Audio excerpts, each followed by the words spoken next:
projects to receive payments. And there are microfinance groups in particular that I find very interesting, which are helping to funnel investor money for microfinance loans to pay for things like agriculture and to buy these goats.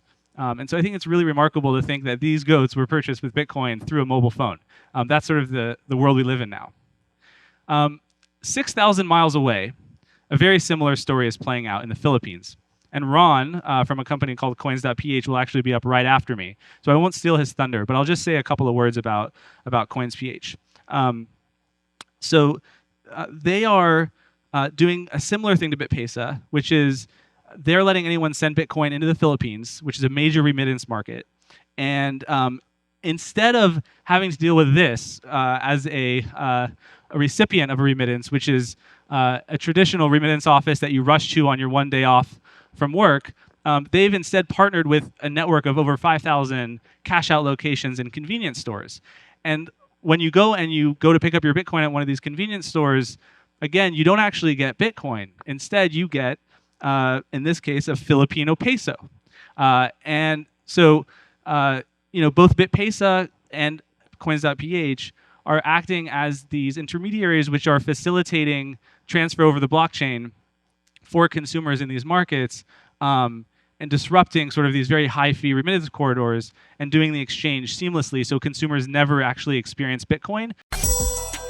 It's time to shake the focus up. Sick of being sick and tired, tell me if you had enough. Yeah, it's Shook's in the building now, we ain't missing nothing. We gon' catch them if they try to run. So Ron, do you want to talk about Southeast Asia a little bit and what you do with Coins.ph? Sure. So I think very similar dynamics in Southeast Asia as well. In general, providing financial services or banking services is very, very expensive. So Philippines, like many other emerging economies, is a cash-based economy, meaning that if you're operating a bank, you need to have retail locations across 7,107 islands. You need to move money from point to point. Usually means armored trucks, security, a lot of security. Tellers, all those things cost a lot of money. In contrast, most people earn very little and have even less savings. So the banks, the moment that customers walk into the branch, the bank is actually already losing money. And as a result, a lot of people are left without bank accounts. The statistics for the Philippines, I think, is 2 out of 10 households have deposit accounts, and less than 5% have credit cards. Bitcoin, we think, has tremendous potential in reducing these costs and basically bringing more people into the banked circle. So we got another member of the Founders Club. Ron Jose is the founder and former CEO of Coins.ph, which at some point was a customer of Chain. And if we listen to him talk, it gives a very clear picture about what happened with the development of Bitcoin. And we can see how these other cryptos or altcoins came onto the scene. More on that later. But some light searching on the company revealed a yearly revenue estimated between $25 and $40 million. That's a wide range, I know, but we're talking private companies here, so the data is definitely going to be lacking in accuracy. But let's listen in to a little bit more on the description of the company. So you're exchanging it in and out of peso, basically. That's how you do it, and you don't advocate for it as an investment. Exactly. A customer will deposit funds, let's say in Singapore at a Bitcoin ATM or the regular ATM. We sweep the funds. The funds get, or our counterparty actually sweeps the funds, they convert it to Bitcoin. Our counterparty actually sweeps the funds, they convert it to Bitcoin.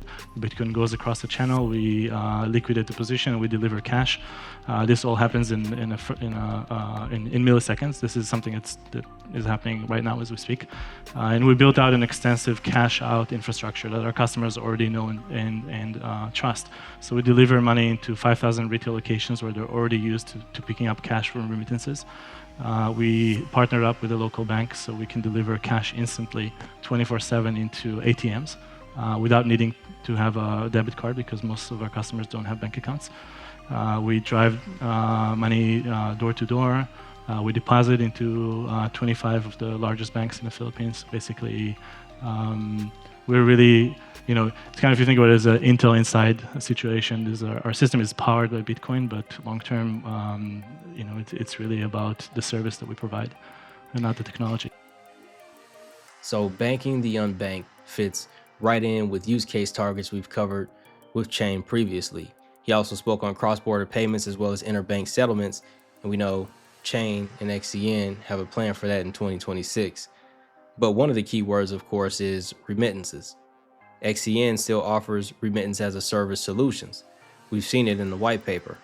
There's definitely other crypto projects that appear to be more dedicated to remittances, i.e. Tailcoin, but it's starting to look like Chain as a company has said, we know where this market is going, we know where the blockchain space is going, we're just gonna get a piece of every sector of it that makes sense for our technology and potential clients, and that enables them to grow with their clients.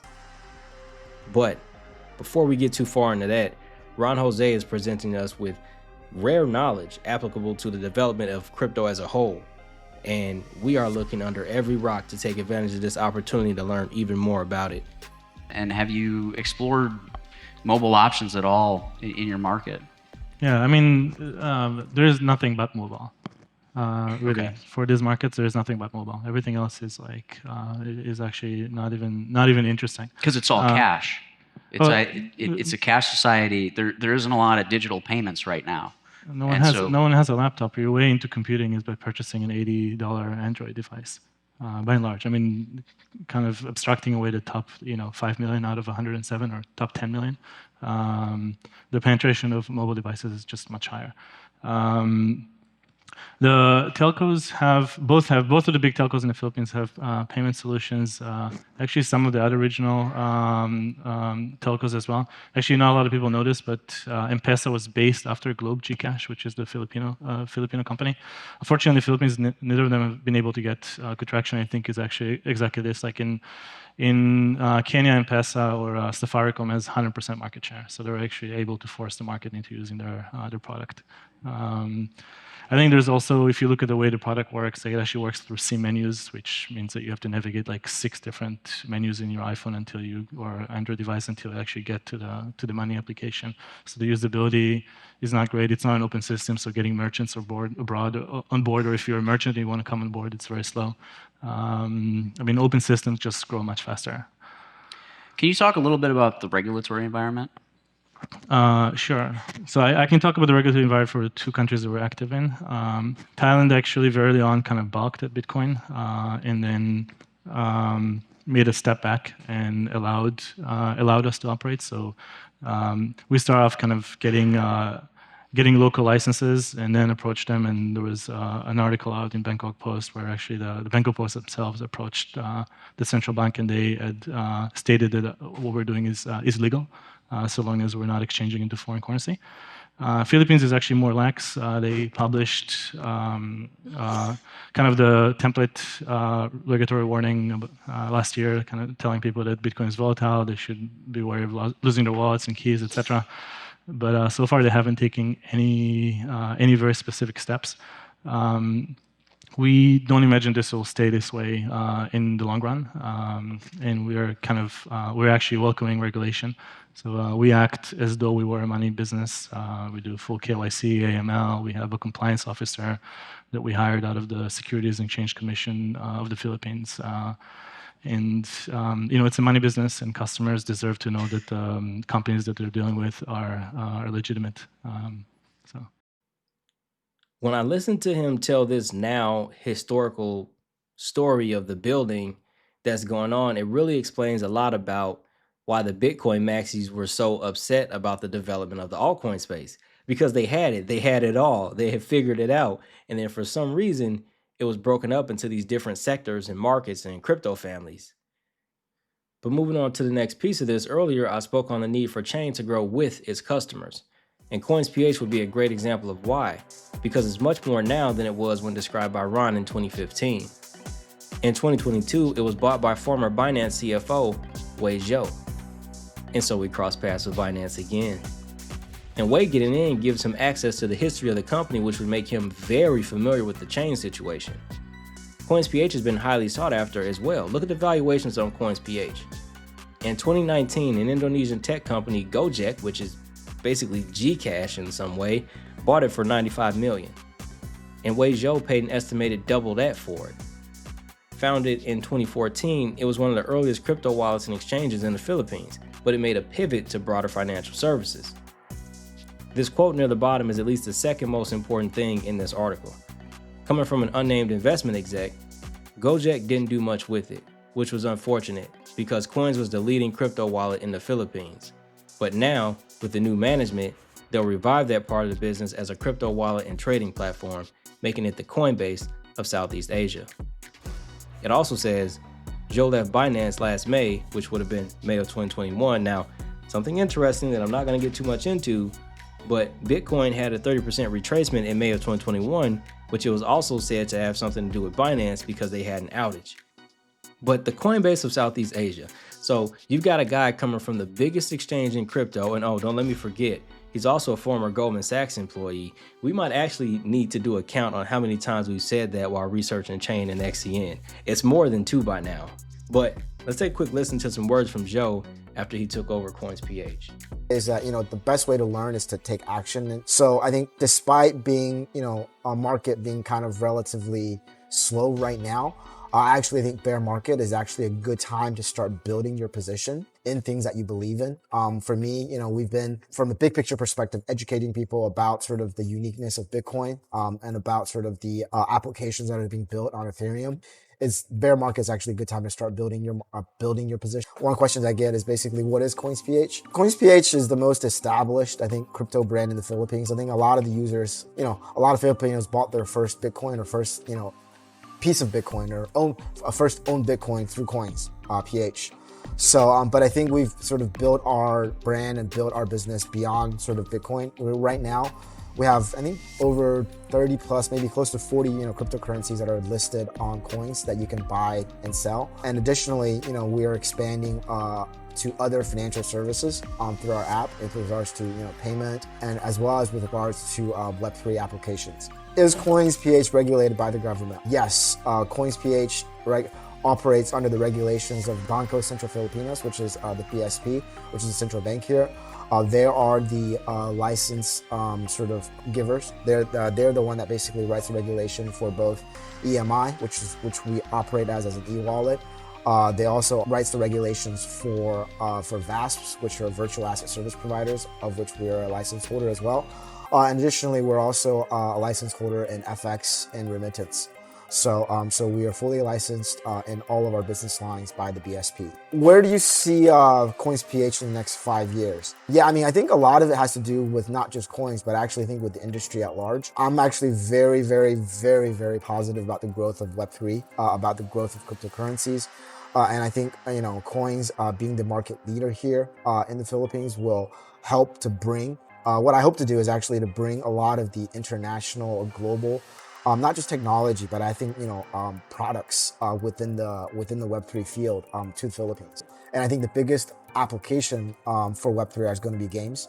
So we want to be the first, exchange. I think our platform, beyond just sort of trading of cryptocurrency and beyond sort of facilitating payments and remittance, we want to bring, games. We want to bring Web3 games to our users. We've done that through sort of our Coins Arcade platform right now, although we only have one game. But I think once we finish our, technology upgrade and our tech stack upgrade, we aim to add a lot more games into that platform. And I think those games provide, a combination of both playing for fun, playing to earn a little bit of pocket change, and basically, playing to earn and own NFTs. And I think all of these things are possible. Does Coins have any plans to grow its token listing? The quick answer is yes. I think there's a lot of innovation happening within our industry right now. Whether it's additional layer 1 chains, or whether it's basically, I've been a big proponent of sort of layer 2 on Ethereum. I think that's probably the biggest ecosystem for growth right now. What are the reasons behind the app upgrade? When I took over as CEO of Coins in March of 2022, I took over an app, I think that was built about 6 years ago. And a lot of the tech stack was basically bolted on. And then we faced a lot of scalability issues, infrastructure issues. We couldn't list tokens in a timely manner. We couldn't add additional fiat, services. Our wallet didn't support, additional blockchains. We basically have to sort of almost rebuild everything from scratch. So basically to build a much more scalable platform on a whole new tech stack. So a lot of the things that you're seeing on the app side has to do with the infrastructure upgrade that we're making on the back end. And I think post sort of the upgrade, which, take another maybe month and a half, our users will get a much more seamless experience, and we will be able to add products in a much faster and a much more scalable fashion. So this creates a very interesting point of analysis, one that everybody's just going to have to navigate for themselves. First, Coins.ph has evolved quite a bit from being founded by Ron Jose to being run by Wei Zhou. In the interview, he said they were facing scaling issues and had to redo the infrastructure, and that was sometime late 2023 or early 2024. And also, XCN is not currently listed on Coins.ph at the time of this recording. So was this rebuild due to changed infrastructure that couldn't scale? Or was this the result of the changing of hands to Gojek, where there was less focus on crypto, so it fell behind, and now Zhou is looking to get back into that space, which would require reintegration of the tech, because 2023 is also when Chain went through its rebranding to Onyx Coin. Looking from the Chain lens, they could still make sense with his mentions of Web3 and gaming. The company still touts itself as a bridge between business and Web3, and of course we've done our research into the gaming side of it with Arbitrum and the potential that comes with the pursuit of Justin and Tron, which just leads back to that theory of Chain growing with their clients. But another interesting item before we close this chapter out was the mention of the Central Bank of the Philippines by both Ron and Wei. This is just the second chapter, and we've heard direct mentions of the central banks in just as many. Not sure if we'll come across more, but one thing's for certain. You have to know what you're doing for that to happen. It's not by accident. And both times, the central bank did not impede the path to success. So, Chain's clients, even though private, are serious about these services. And I think we'll go ahead and end it with the question I predict we'll continue to encounter as we dig through the Chain files. Did Chain lose all of its clients over the last 10 years? Or did they retain some, and both Chain and their clients are growing together? We hope to find out more as we continue. But until next time, don't get shook, stay focused, and I'm out.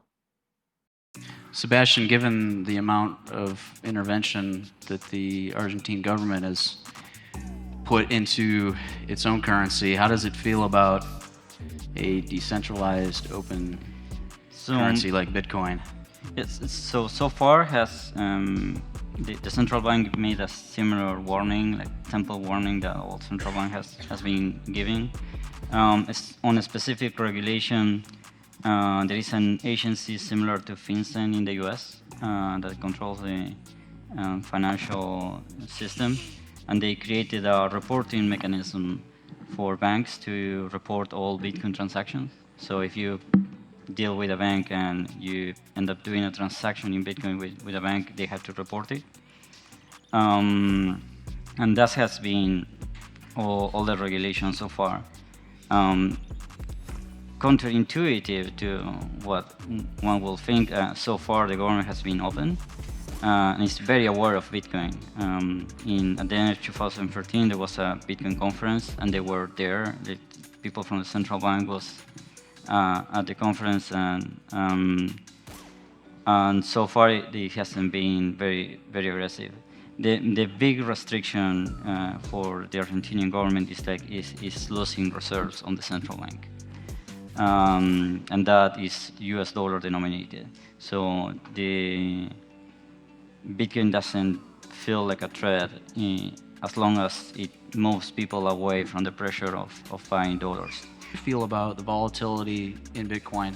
Does that affect your business, or is it's not something that you worry about on a day-to-day basis? Yeah, so I think because of the way we structure our product, we don't worry about volatility at all, because the price of Bitcoin is actually completely irrelevant to us, right? Like, we look at Bitcoin as a container for moving value from one place to another. We care about the value of it for a few milliseconds. As far as government concerned, I think, and one of the things that I really like about actually the central bank in the Philippines, they're actually quite forward-looking, and they understand there's a problem with the unbanked and financial inclusion. So they've been, if you read what they've been writing over the past 4 or 5 years, they're very aggressive in trying to find a solution for that. Some of it has been coming through is in regulation, some of it has been coming from partnerships with commercial companies, etc. But they know there is an issue. You have 37% of municipalities don't even have a bank at all. And so they're looking at ways to improve the situation for their people, which ultimately is kind of government's fiduciary responsibility. So the right thing to do is to position Bitcoin as the solution for that, because it is. Consumers actually don't want to know about Bitcoin. Our customers don't care. Unlike Argentina, the Philippine peso has been pretty stable. The economic management by the central bank has been actually pretty good, and people just want something they can trust. And if they're putting their money into a currency that's where they had 100 pesos and they wake up the next morning and they see 98.3. They're not going to think that Bitcoin devalued. They're actually going to think that we took money away from them.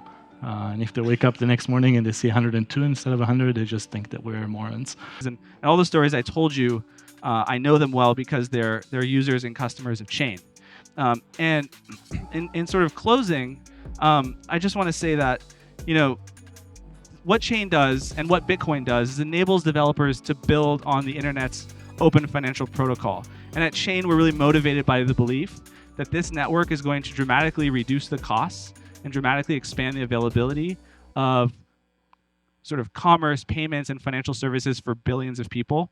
And our goal at Chain is just to make it really simple, really secure, and really intuitive for developers to do that, so that whether you're an entrepreneur or a big business, you can take an idea you have and realize it with the blockchain.